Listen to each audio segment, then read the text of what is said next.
आइए आराम से रिलैक्स होकर आइए। मेरा ही नाम मनोरंजन कुमार है और आज मैं आपको एक नई खबर जो प्रकरण बिहार विधानसभा और बिहार के राजनीति में उथल पुथल मचा हुआ है जिस बातों से, वो आपको मैं अभी राघोपुर विधानसभा के सदस्य माननीय तेजस्वी प्रसाद यादव के जो आवास मिला है उसी को आज मैं दिखाने का प्रयास कर रहा हूं कि जिस तरीके से लालू और राबड़ी आवास को खाली करने का नोटिस दिया गया है और उनको जल्द आवास खाली करने का जो फरमान सुनाया गया है बिहार सरकार की तरफ से, उस प्रकरण को लेकर के मैं आज तेजस्वी प्रसाद यादव के आवास के बाहर मैं आवास में आया हूं आज दिखाने की क्या सुविधा है यहां पर। अगर तेजस्वी प्रसाद यादव यहां आने वाले हैं, अगर उनको यहाँ रहने पड़े तो उनको क्या सुविधा है, किस तरीके का उनको यहाँ व्यवस्था मिलेगा, मैं आपको दिखाने का प्रयास करूँगा। और आइए कैमरा इधर दिखाइए और आप आइए, किस तरीके से व्यवस्था है मैं आपको दिखाने का प्रयास कर रहा हूँ। भाई आप तो यहाँ काम कर रहे हैं, किचन इधर है, ये किचन है ना। देखिए तेजस्वी प्रसाद यादव का अगर ये आवास इस आवास में अगर रहने के लिए आते हैं तो देखिए इस तरह के किचन का व्यवस्था है, उनको एक किचन का व्यवस्था मिलेगा। काम चल रहा है, ये काम अभी चल रहा है उनको। और ये क्या है, सिक्योरिटी गार्ड, ये सिक्योरिटी गार्ड के लिए व्यवस्था किया गया है यहाँ पर इस तरीके से। ये बाहर से इस तरीके से रास्ता है और इसके बाद इधर से आइए, आपको ये डाइनिंग रूम हो गया, ये डाइनिंग रूम हॉल है यहाँ है ना। और इधर दिखाइए भाई, कैमरा इधर लाइए, किस तरीके का व्यवस्था है। नेता प्रतिपक्ष तेजस्वी प्रसाद यादव जो ये एक कौन, ये बाथरूम है, ये तेजस्वी प्रसाद यादव के लिए ये व्यवस्था किया गया है। अगर वो नेता प्रतिपक्ष है अभी विधानसभा में। और ये क्या है भाई, बाथरूम है, किचन है, गार्ड के लिए है, ये गार्ड के लिए बाथरूम किचन है, ये गार्ड के लिए बाथरूम किचन का व्यवस्था किया गया है। इधर से ऊपर भी, ऊपर फ्लोर भी है, ऊपर आ जाइए, इधर से आइए भाई, इधर दिखाइए, आपको आप दिखाते हैं किस तरीके का ये व्यवस्था है नेता प्रतिपक्ष तेजस्वी प्रसाद यादव के लिए। जिस तरीके से अभी आगामी जो चुनाव हुआ उस चुनाव में हार के बाद ये सभी विधायकों को व्यवस्था किया गया है कि बिहार के सभी विधानसभा के सदस्यों के लिए है। देखिए ये आपको ऊपर का सेकंड फ्लोर का ये व्यवस्था है, ये भी रूम है, ये हॉल है, हाँ ये एक रूम है इधर अंदर से, ये विधायकों को रहने के लिए है। बाथरूम है, ये अगर तेजस्वी प्रसाद यादव आते हैं तो इसी रूम में उनको रहने का व्यवस्था किया गया है। और ये बाथरूम है, इधर आपको ये पूजा हॉल बाथरूम इधर है। लेकिन इस प्रकरण के साथ मैं ये दिखाने का प्रयास कर रहा हूं कि किस तरीके से बिहार में एक प्रकरण चल रहा है लालू राबड़ी आवास के बारे में, और अगर उनको ये व्यवस्था मिलता है तो इसको स्वीकार करते हैं या वो पहले के ही आवास में रहने का प्रयास करेंगे, क्या करेंगे वो आपको उनके आवास पर महुआ बाग भी आपको हम दिखाएंगे किस तरीके का उनको अपना महुआ बाग में भी जो, आइए ऊपर दिखाते हैं, ऊपर दिखाने का प्रयास कर रहे हैं किस तरीके का व्यवस्था है ऊपर में भी। ये काफ़ी अच्छा व्यवस्था है, बिहार सरकार की तरफ से ये व्यवस्था बनाया गया है, ये भी व्यवस्था अच्छा है। लेकिन जो आलीशान बंगला पहले से है, जो पहले से मुख्यमंत्री नेता प्रतिपक्ष के रूप में जो बंगला मिला है उस तरीके का तो नहीं है, लेकिन ये भी एक विधायक के लिए बहुत अनुकूल है। ये बिहार विधानसभा के प्रत्येक सदस्यों के लिए आवंटन किया गया है। हर सदस्य जो बिहार विधानसभा के सदस्य होंगे उनको ये मुहैया कराया जा रहा है और उनको ये व्यवस्था दिया जा रहा है। तो ये देख सकते हैं, ये एक हॉल हो गया, किचन है, ये एक किचन है। कोई बाहरी ओरी आएगा उनके क्षेत्र का रहने ठहराव के लिए अच्छा रखा गया है, बनाया ये बाहरी के लिए, बाहरी ओरी गेस्ट उनके लिए, हाँ गेस्ट आएंगे उनके क्षेत्र के रहने के लिए आएंगे तो यहाँ ही उनको व्यवस्था दिया जाएगा। तो इस तरीके से आप बाहर भी आकर दिखाइए भाई किस तरीके का व्यवस्था है। वाला। हाँ, ये वॉकिंग हॉल हो गया, ये पूरा ये हॉल जो है वॉकिंग ये प्लेस हो गया, इधर घूमने के लिए, वॉकिंग करने के लिए, बैठने के लिए धूप में।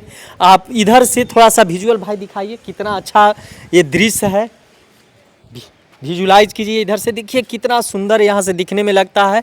बगल में हाई कोर्ट है, यहीं नीतीश कुमार जेडीयू का ऑफिस है, बीजेपी का ऑफिस है। और इधर से आप देख सकते हैं ये दरोगा प्रसाद राय का रोड निकलता है इसके बगल में। और इस तरीके से देख सकते हैं किस तरीके का व्यवस्था है बिहार के प्रति। भाई थोड़ा सा हमको आप बताइए, थोड़ा सा गाइड कीजिए। ये इस ऐसे ही सभी सदस्यों को व्यवस्था किया गया जी है ना। 181 भवन बना हुआ है। हाँ, तो क्या नेता प्रतिपक्ष तेजस्वी प्रसाद यहीं आने वाले हैं क्या? बना है तो आएंगे जरूर। तो उनके लिए तो एक आवास मिला हुआ है नेता प्रतिपक्ष के नाते, ठीक ये तो है, विधायक के नाते। अभी तो नेता प्रतिपक्ष वो बनने वाले हैं। लेकिन सभी निर्वाचन क्षेत्र का भवन है, वो हाँ, आए ना आप आए, सही जानकारी दे रहे हैं। वो आए ना आए उनका मर्जी है, लेकिन सभी जितने सदस्यों का यहाँ आवंटन किया भी गया। आवंटन किया है जी सब जी। निर्वाचन अच्छा, क्षेत्र ये बाई बताइए, क्षेत्र सब। अभी एक प्रकरण चल रहा है, ये विधानसभा का जो चुनाव हुआ उसमें महागठबंधन को करारी शिकस्त मिला हार होने के बाद। लालू राबड़ी जो पुराना आवास है, उनको जो मुख्यमंत्री के थे, लालू जी भी रहे, 20 साल से उस आवास में रह रहे हैं, उनको नोटिस दे दिया गया है खाली करने के लिए। आपको क्या लगता है? वो गलत नियम है, गलत नियम है ना? 28 वर्ष से वो रह रहा है। हाँ, अब उनको खाली करना ठीक नहीं है। सही बात। वो अभी कोई रोड पर फेंके हुए जनप्रतिनिधि नहीं है। क्या बात है, वो सही भी बात। एक मतलब नेता प्रतिपक्ष है। देखिए, ये समान व्यक्ति हैं, कोई पॉलिटिकल नहीं है, सही जानकारी दे रहे हैं। एक मानवता के नाते एक व्यक्तिगत भाव प्रकट कर रहे उनके हैं। पिताजी 15 साल से सही बात। मुख्यमंत्री रह चुके हैं, हम्म। माता जी भी रह चुके हैं, रेल मंत्री भी है। सही तो बात। वैसे वरिष्ठ जो जनप्रतिनिधि है उनको तो इसको सही बात। खाली तो दूर है, सोचना भी नहीं चाहिए। हम्म। खाली करना तो दूर है, सोचना भी नहीं चाहिए उस सही बात। व्यक्ति को हम्म। जो समाज के लिए इतना कदम उठाया तब ना उस मुकाम पर पहुँचे हैं। इसीलिए ये गलत नियम है। ये सम्राट चौधरी जी जो है वो उनको गृह मंत्री का पद मिला है, तब से ये अपना नाम सनाम वाला काम कर रहे हैं कि जो थी यूपी के जो जोगी जी वो मॉडल लागू कर रहे हैं। वो मॉडल उनका कुछ अलग तरीका है। ये नहीं है कि मान लीजिए किसी का अगर घर खाली करना है, ये जो अभी पसवान लोगों का घर गिर रहा है, बुलडोजर चला रहा है, मान लीजिए अवैध जमीन पर है, देश के तो भारत का ना है, कोई विदेश का नहीं है, पाकिस्तान का तो नहीं है, मेरे ही देश का है। मान लीजिए अगर आपको उस पर कुछ फैक्ट्री डालना हो, जो भी काम करना है, 3 महीना का नोटिस दे दीजिए, भाई आपको खाली करना है, इस जमीन को खाली कर दीजिए। अब सरकार बनते 2-4 दिन भी नहीं हुआ, बुलडोजर धड़ाधड़ इसी तरह जोगी कर रहा है। सही नहीं बात कर है, रहा है। सही बात आप बता रहे हैं भैया। ये बताइए इसी तरह आपको जोगी बाबा नहीं ना कर रहा है, अच्छा, तरीका से गिरा रहा है, अच्छा, तरीका से उस काम कर रहा है। ये बात आपसे एक सवाल ले लेते हैं। हमको ये जानना है कि क्या आपको लगता है ये जो करारी शिकस्त मिला है, ये कोई राजनीतिक कोई अथी है, साजिश है कि ये पॉलिटिक्स है, किस तरीके से हार हुआ? देखिए, जब तक केंद्र में अमित शाह और नरेंद्र मोदी रहेंगे ना, ये बिहार में सरकार बनना नामुमकिन है। ऐसे? हाँ, यहाँ पैसा के प्रलोभन से वोट खरीदा गया है। 10,000 रुपया बस वही है, माने चीरहरण हुआ है। देखिए क्या हुआ है कि 10,000 दे दिए, 6 महीने के बाद समीक्षा किया जाएगा। महिला लोग सोचा कि भाई 10,000 मिल गया, अब हो सकता है इसी को जिताएंगे, इन्हीं को जिताएंगे तो हम ना 2 लाख रुपया वो पाएंगे। ये तो हर जगह तो नहीं मिलेगा, तो रहो ना इसी को वोट कर देंगे ताकि 2 लाख रुपया वो हमको मिल जाए। इसी के क्रम में ये जनता लोग वोट का परसेंटेज क्यों बढ़ा, ये 2 लाख का चक्कर में परसेंटेज बढ़ा। तो क्या लगता है तेजस्वी प्रसाद यादव के मीडिया के पास सामने नहीं आ रहे हैं, क्या कारण? इसी के कारण निराश है, निराश है। तकलीफ है मन। उनका पूरा उम्मीद था कि मैं इस बार मुख्यमंत्री बने, नहीं बन पाया, इसलिए निराश है। कोई अगर इतना मेहनत करने के बाद 155 रैली की है, सभी नेताओं से ज़्यादा रैली की है, मेहनत की है।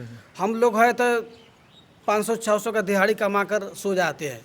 ईवीएम, ये लोग अच्छा, है तो ईवीएम सोचना पड़ता क्या? है, इतना मेहनत करना पड़ता आपको है। क्या लगता है ईवीएम फॉल्ट है?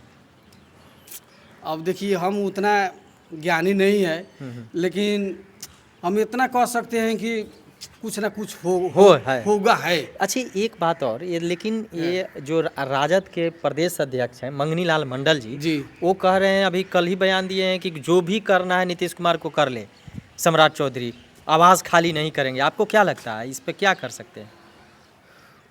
वो तो खाली तो नामुमकिन है, खाली नहीं करवाना चाहिए। नहीं करवाना नहीं, ये तो गलत नियम है। कोई भी स्थान देकर खाली करवाइए, स्थान देकर खाली करे। और उससे क्या हो सकता है, मान लीजिए कोई माने एक वरिष्ठ आदमी है, उनको भी हर व्यक्ति को जगह देना चाहिए। खाली इस अच्छा नियम नहीं है। जब तक ये नीतीश कुमार 15-20 बरस थे वो कुछ नहीं हुआ, ये गृह मंत्री होने से ये सब मामला बढ़ा है। जी, तो आप देख रहे हैं भाई, ये हमारे बिहार के ही एक सदस्य हैं, नागरिक के नाते ये अपनी बात रख रहे थे। आगे का जो भी अपडेट होगा आपको हम दिखाएंगे, लेकिन अभी जो प्रकरण चल रहा है आवास खाली कराने का, बिहार में जो पूर्व मुख्यमंत्री रहे हैं लालू प्रसाद यादव, रेल मंत्री भी रहे हैं, और राबड़ी देवी भी मुख्यमंत्री रही, अभी विधान प्रतिपक्ष का नेता भी है विधान परिषद का, लेकिन उसके बावजूद नोटिस दे दिया गया है। क्या ये राजनीतिक कटुता है कि क्या है, ये आप कमेंट बॉक्स में बताएं कि किस तरीके से प्रकरण चल रहा है। लेकिन हम अच्छा एक सवाल और आपसे हम जानना चाहेंगे कि अभी देख रहे कल ही एक न्यूज आया है कि ये नालंदा में पूरा बुलडोजर चल रहा है, क्या बात है भाई? वही ना दिक्कत है, गरीबों का रहना मुश्किल है। आप एसी में बैठे हुए हैं, सोफा सेट में बैठे हुए हैं, लग रहा है कि पासवान लोग भी सोफा सेट में है। इस तरह का गलत नियम है। वो रहे कहाँ है, उसके लिए जमीन मुहैया कीजिए, उसके रहने के लिए कोई व्यवस्था उसके बावजूद वोट देता है ना भाई, वोट तो देता है लोग। वोट वो क्या पता है कि हम आज हम वोट दिया, कल हमारा बुलडोजर मेरे घर पर पहुंच जाएगा। सही बात। वो तो सोचा ही नहीं था, लेकिन उसके साथ अन्याय हुआ है। पूरा हाहाकार मचा हुआ है बिहार में, बुलडोजर होइएगा। क्या है भाई, गरीबों का रहना मुश्किल है। अब वो चिराग पासवान जाने, जीतनराम मांझी जाने, सही बात वो लगना इस पासवान लोगों का नेता है, ये SC/ST वाले के नेता है, तो ये लोग को कदम उठाए। देखिए भाई किस तरीके से ये एक इंसानियत की बात है। हमारे देश में एक अपना पक्ष रखने का अधिकार है, अपना राइट है, ये स्वतंत्रता है कि आप बिहार में किसी भी तरह बोलने का आपका अधिकार है, बात रखने का अधिकार है। क्या क्या ये लोग चुप क्यों बैठे हैं? उन लोगों को आवाज़ उठाना चाहिए, आवाज़ उठाना चाहिए। काहे इस तरह हो रहा है? आप ही एक ही दल के आप लोग हैं भाई। तो हम लोग एसी में बैठते हैं, आप सब नेता बनने के बाद आपको अगर जीत जाते हैं तो ये ऐसे आलीशान बंगले में रहते हैं, लेकिन एक झोपड़ी में रहने वालों को आप झोपड़ी तोड़ते हैं। क्या अधिकार है भाई? ये कैसा कानून संविधान है? गरीबों का रहने का अधिकार आप छीन लेते हैं, एक झोपड़ी भी छीन लेते हैं, तोड़ देते हैं। गरीब का क्या महसूस करता है? चीख रहा है, चिल्ला रहा है, उस पर कोई नोटिस नहीं। यही है कानून, यही है संविधान, यही नेताओं का हरकत है। यही आपको आगे का अपडेट दिखाऊंगा, आप देखते रहिए। नमस्कार, जय हिंद।